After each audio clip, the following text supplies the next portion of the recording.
ವೀಕ್ಷಕರೇ,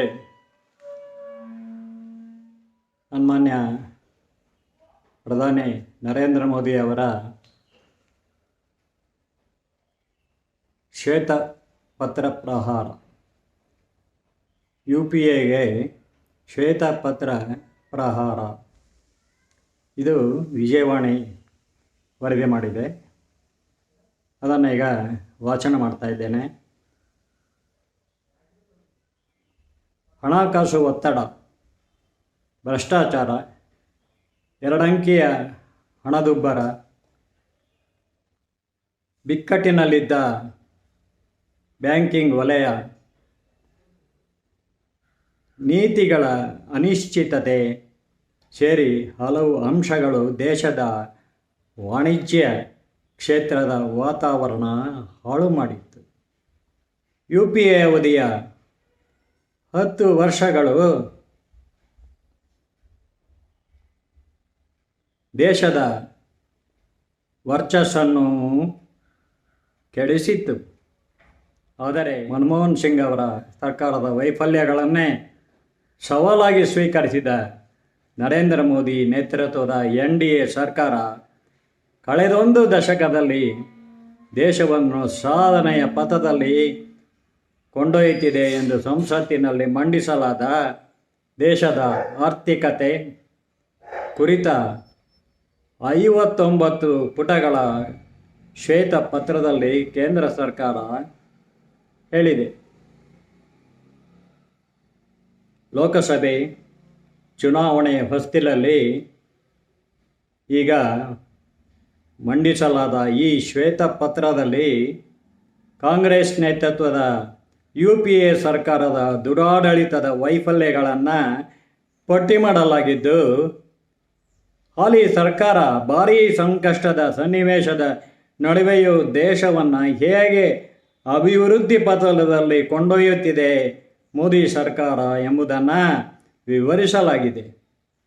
1999 2004 ತನಕ ಅಧಿಕಾರದಲ್ಲಿದ್ದ PM ಪ್ರಧಾನಮಂತ್ರಿ ಅಟಲ್ ಬಿಹಾರಿ ವಾಜಪೇಯಿ ಸರ್ಕಾರದ ಪ್ರಗತಿಶೀಲ ನಿರ್ಣಯಗಳನ್ನು ಬಳಸಿಕೊಳ್ಳಲು ಮಾಜಿ ಪ್ರಧಾನಿ ಡಾಕ್ಟರ್ ಮನಮೋಹನ್ ಸಿಂಗ್ ನೇತೃತ್ವದ ಸರ್ಕಾರ ಸಂಪೂರ್ಣ ವಿಫಲವಾಯಿತು ಎಂಬ ಗಂಭೀರ ಆರೋಪಗಳನ್ನು ಅಂಕಿಅಂಶದ ಸಮೇತ ಮಾಡಲಾಗಿದೆ.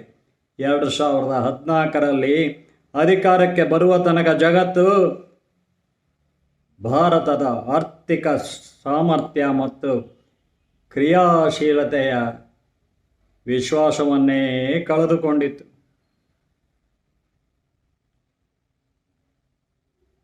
2014ರಲ್ಲಿ ಅಧಿಕಾರಕ್ಕೆ ಬರುವ ತನಕ ಮೋದಿ ಸರ್ಕಾರ ಭಾರತದ ಆರ್ಥಿಕ ಸಾಮರ್ಥ್ಯ ಮತ್ತು ಕ್ರಿಯಾಶೀಲತೆಯ ಮೇಲೆ ವಿಶ್ವಾಸ ಕಳೆದುಕೊಂಡಿತ್ತು. ಅದನ್ನೇ ಸವಾಲಾಗಿ ಸ್ವೀಕರಿಸಿದರು ನರೇಂದ್ರ ಮೋದಿಜಿ ಪ್ರಧಾನಿಯಾದ ಮೇಲೆ.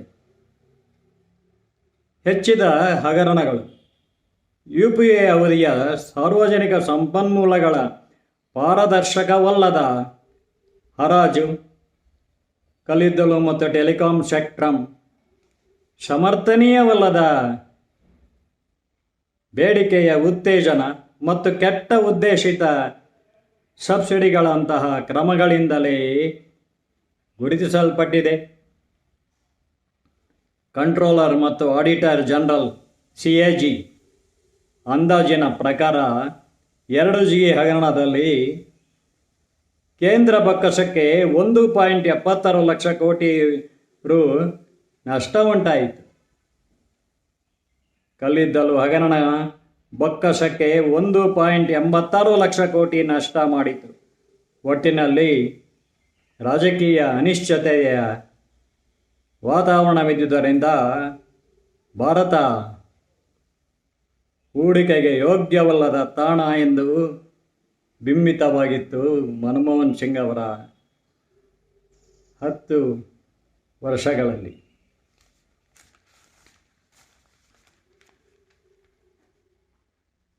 UPA ಸರ್ಕಾರ ಪ್ರಾರಂಭಿಸಿದ್ದ 80:20 ಚಿನ್ನದ ರಫ್ತು ಆಮದು ಯೋಜನೆಯ ಬಗ್ಗೆಯೂ ಶ್ವೇತಪತ್ರ ಪ್ರಸ್ತಾಪಿಸಿದೆ.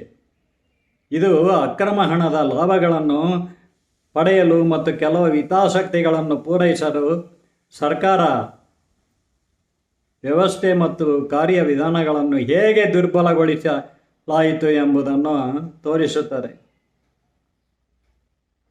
2014ರ ಮಧ್ಯದಲ್ಲಿ ಮಾದರಿ ನೀತಿ ಸಂಹಿತೆ ಜಾರಿಯಲ್ಲಿದ್ದರೂ ಆಯ್ದ ಪ್ರಮುಖ ಟ್ರೇಡಿಂಗ್ ಹೌಸ್ಗಳು ಮತ್ತು ಸ್ಟಾರ್ ಟ್ರೇಡಿಂಗ್ ಹೌಸ್ಗಳಿಗೆ ಚಿನ್ನವನ್ನು ಆಮದು ಮಾಡಿಕೊಳ್ಳಲು ಅಂದಿನ ಸರ್ಕಾರ ಅನುಮತಿ ನೀಡಿತು ಎಂದು ಆರೋಪಿಸಲಾಗಿದೆ.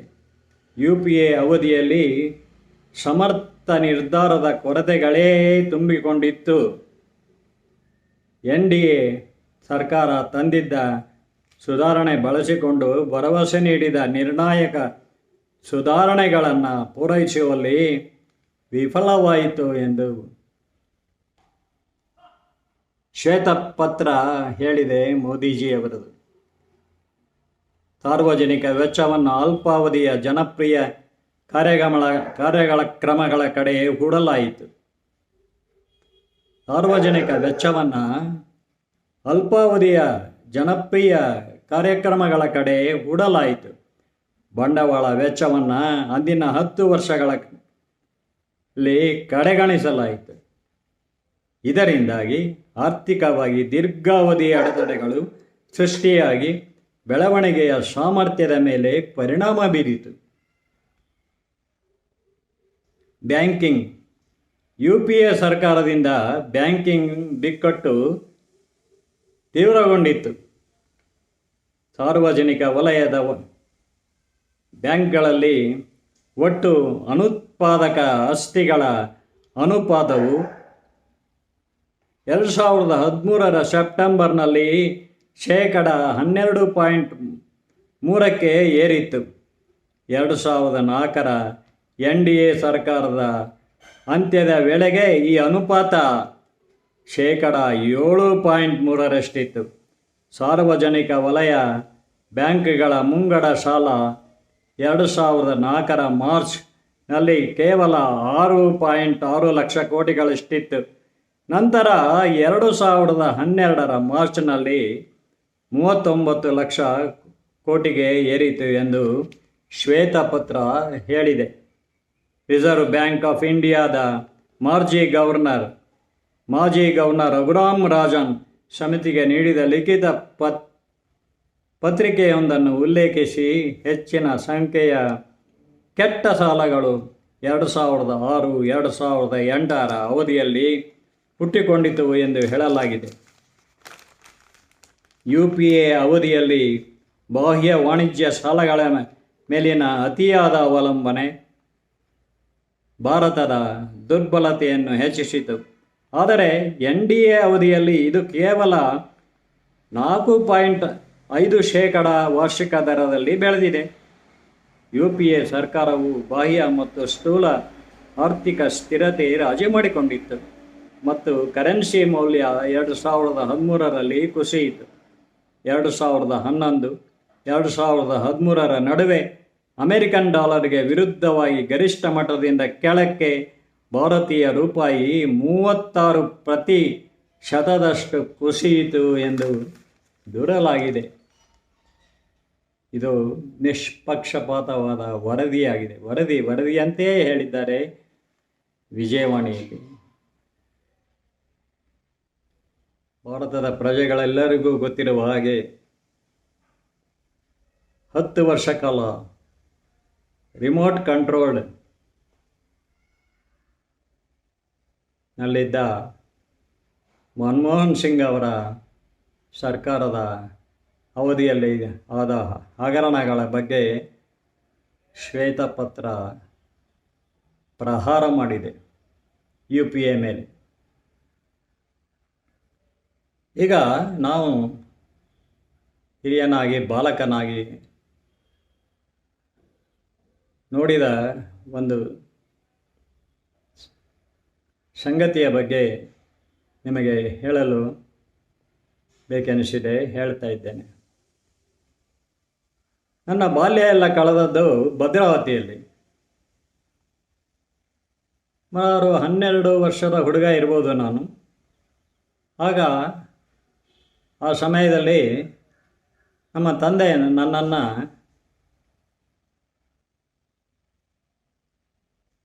ಶಿವಮೊಗ್ಗಕ್ಕೆ ಕರ್ಕೊಂಡು ಬಂದರು. ನೆಹರು ಬರ್ತಾ ಇದ್ದಾರೆ ಶಿವಮೊಗ್ಗಕ್ಕೆ, ಹೋಗಿ ನೋಡ್ಕೊಂಡು ಬರೋಣ ಅಂತ ನನ್ನನ್ನು ಜೊತೆಗೆ ಕರ್ಕೊಂಡ್ರು. ಬಂದಾಗ BH ರೋಡ್ನ DDP ಆಫೀಸ್ನ ಕಾಂಪೌಂಡ್ ಗೋಡೆಯ ಮೇಲೆ ಕುಳಿತುಕೊಂಡು ನೋಡಿದ ನೆನಪು. ನೆಹರು ಓಪನ್ ಕಾರ್ನಲ್ಲಿ ನಿಂತಿದ್ದಾರೆ. ಒಬ್ಬರೋ ಇಬ್ಬರೋ ಅವರ ಹಿಂದೆ ನಿಂತಿದ್ದಾರೆ ಬಾಡಿಗಾರ್ಡ್, ಜೊತೆಗೆ ಇನ್ನೊಬ್ಬರು ಯಾರು ನಿಂತಿದ್ದಾರೆ. ರಸ್ತೆ ಸಹಜವಾಗಿ ಸ್ವಚ್ಛವಾಗಿದೆ. ಲಾಂಗ್ ಕೋಟ್ ಹಾಕಿ ನಿಂತಿದ್ದಾರೆ ಪ್ರಧಾನಿ ನೆಹರೂಜಿ. ಅದಕ್ಕೊಂದು ಕೆಂಪು ಗುಲಾಬಿಯನ್ನು ಸಿಗಿಸಿದ್ದಾರೆ. ಜನಗಳತ್ತ ಕೈ ಬೀಸುತ್ತಿದ್ದಾರೆ. ಆಗ ರಸ್ತೆಯಲ್ಲಿ ನಾನು ನೋಡಿದ ದೃಶ್ಯ, ಅಷ್ಟು ದೂರಕ್ಕೆ ಇನ್ನೇನು ಬರುತ್ತಿದ್ದಾರೆ ಅನ್ನೋ ಹಾಗೆ ಇದ್ದಕ್ಕಿದ್ದಂತೆ ರಸ್ತೆಯ ಮೇಲೆ ದೀರ್ಘದಂಡ ನಮಸ್ಕಾರ ಮಾಡ್ತಾ ಇದ್ದಾರೆ ಜನ. ಅವರನ್ನು ಸಂಭಾಳಿಸಿ ಈ ಕಡೆ ಕರೆದುಕೊಂಡು ಬರೋದ್ರಲ್ಲಿ ಪೊಲೀಸ್ನವರು ಸುಸ್ತಾಗ್ತಾ ಇದ್ದಾರೆ. ಅವರಿಗೆ ಸಾಕು ಬೇಕಾಗ್ತದೆ. ಅಂತಹ ವರ್ಚಸ್ಸನ್ನು ನೆಹರು ಸಂಪಾದಿಸಿದರು.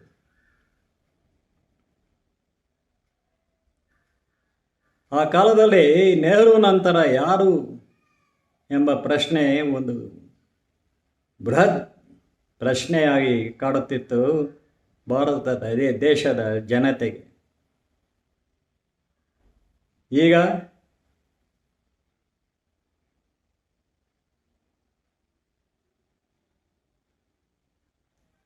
ಪ್ರಧಾನಿ ನರೇಂದ್ರ ಮೋದಿ ಬರ್ತಾ ಇದ್ದರೆ ಹೇಗಿರ್ತದೆ? ಹಾಗೆ ರಾಜ ಪ್ರತ್ಯಕ್ಷ ದೇವತಾ ಎಂಬಂತೆ ಹೆಸರನ್ನು, ತಮ್ಮ ವ್ಯಕ್ತಿತ್ವ ವರ್ಚಸ್ಸನ್ನು ಪಡೆದ ನೆಹರು ಅವರು ಅವರ ಜೀವನದ ನೇಪಥ್ಯದಲ್ಲಿ, ಖಾಸಗಿ ಜೀವನದಲ್ಲಿ ಹೇಗಿದ್ದರು ಎಂಬುದು ಇವತ್ತು ನಾವು ನೆಟ್ಟಿಗರು ಆಗ್ತಾ ಇರೋದನ್ನು ನಾವು ನೋಡ್ತಾ ಇದ್ದೇವೆ. ಮೋದಿಜಿಯವರು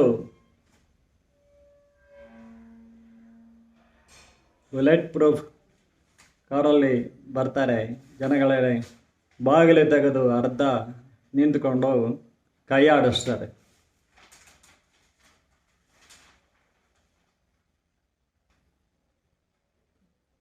ಅವರ ಅಕ್ಕಪಕ್ಕ, ಕಾರಿನ ಅಕ್ಕಪಕ್ಕ ಕಮ್ಯಾಂಡೋಸ್ಗಳಿರ್ತಾರೆ. ಸುಮಾರು 10-15 ಜನ ಕಮ್ಯಾಂಡೋಸ್.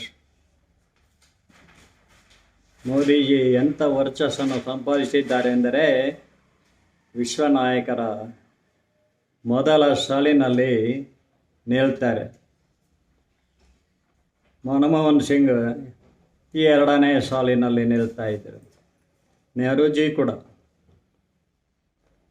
ಅಂಥ ವಿಶ್ವನಾಯಕನ ಸ್ಥಾನವನ್ನು ಮೋದಿಜಿಯವರು ಪಡೆದಿದ್ದಾರೆ.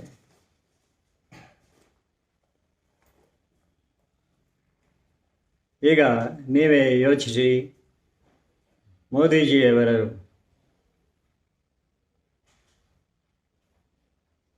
ಹೇಗೆ ಭಾರತದ ಪ್ರಜೆಗಳ ಆಂತರ್ಯವನ್ನು ಗಮನದಲ್ಲಿಟ್ಟು, ಬಡಬಗ್ಗರನ್ನು ಗಮನದಲ್ಲಿಟ್ಟುಕೊಂಡು ಎಷ್ಟು ಯೋಜನೆಗಳನ್ನು ಮಾಡಿದ್ದಾರೆ. ಕಾನೂನುಬದ್ಧವಾಗಿ, ಸುಸಂಬದ್ಧವಾಗಿ, ಸಮಂಜಸವಾಗಿ ಎಂಬುದು ಕೂಡ ಅದರ ಪ್ರಯೋಜನ ಪಡಿತವರೆಗೂ ಕೂಡ ಗೊತ್ತಾಗ್ತಾ ಇದೆ ಅಲ್ಲವೇ?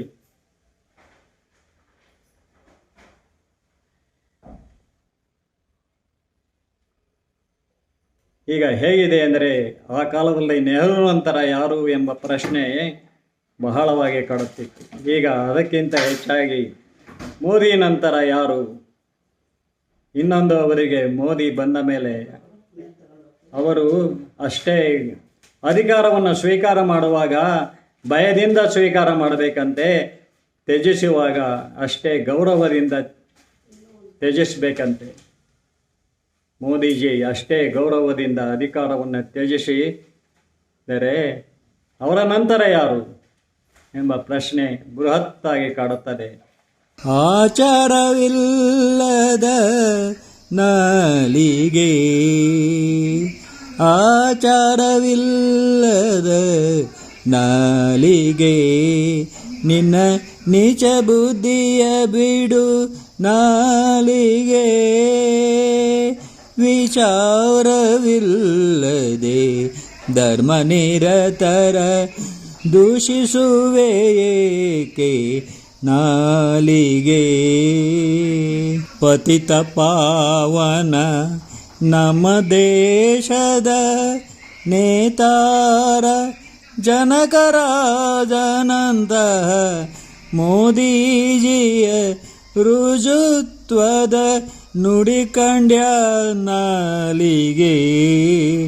ಪತಿತ ಪಾವನ ನಮ್ಮ ದೇಶದ ನೇತಾರ ಜನಕರಾಜನಂತಹ ಮೋದಿಜಿಯ ರುಜುತ್ವದ ನುಡಿಕಂಡ್ಯ ನಾಲಿಗೆ. ಆಚಾರವಿಲ್ಲದ ನಾಲಿಗೆ, ವಿಚಾರವಿಲ್ಲದೆ ಧರ್ಮ ನಿರತರ ದೂಷಿಸುವೇಕೆ ನಾಲಿಗೆ. ಎಲುಬಿಲ್ಲದೆ ನುಡಿವ ನಾಲಿಗೆ, ನಿನ್ನ ನೀಚ ಬುದ್ಧಿಗೆ ಹೊರಳಿಸದಿರೋ. ಸತ್ಯಪಾಲಿಪ ಶ್ರೀರಾಮನಾಮವ ಪಾಡುತ್ತಲಿರೋ ಕಂಡ್ಯ ನಾಲಿಗೆ. ನರಹರಿಯ ಭಜಿಸು ಕಂಡ್ಯ ನಾಲಿಗೆ. ಆಚಾರವಿಲ್ಲದ ನಾಲಿಗೆ. ವರದ ಶ್ರೀ ಗೋವಿಂದ ರಾಯನ ಚರಣ ಕಮಲ ನಿತ್ಯ ನೆನೆ ನಾಲಿಗೆ.